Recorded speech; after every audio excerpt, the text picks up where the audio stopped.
Hi, I'm Max and I teach drums here at Sono School of Music, Kedron Wavell. Today I want to talk to you about practicing without a drum set. So a lot of beginners start learning the drums but may not have access to a drum set straight away. So these tips are designed to get you going in the meantime. So my first tip is to invest into a practice pad.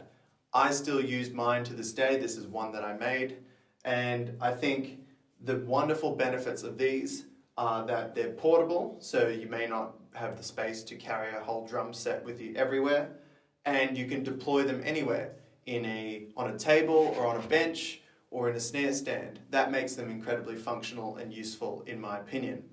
A few manufacturers make what are called bass drum practice pads as well. So if you get a bass drum pedal, you can hook it up onto the front, and it's like a tower, and it has a rubber pad here for your beater to strike like that.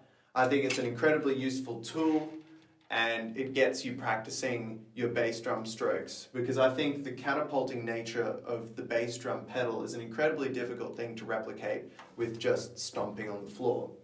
So my second tip is to set up a practice station at home. So the important thing here is to look after the main three instruments and create practice pads for them.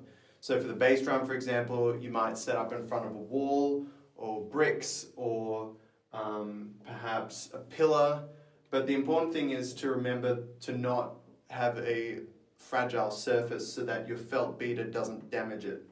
So then for your snare pad, you might grab an office chair, and the great thing about office chairs are that they are adjustable in height. So you'll be able to find a comfortable height to play with your sticks. So then for your hi-hats, you could use a couch or the arm of a chair, just as long as it's higher than your snare drum pad. So the important thing with setting up a drum set at home is to ask for permission. We don't want to be damaging any furniture without having a conversation first. So my third tip is take advantage of all the time that you might have, for example, with commuting. So think about how long you spend in a car per week. Is it half an hour? Is it an hour, hour and a half?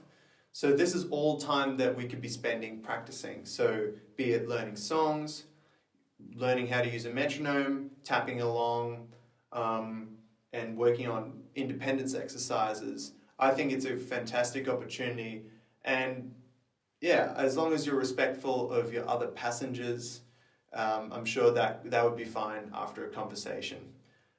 These have been my tips for practicing without a drum set. Good luck, and we'll see you soon.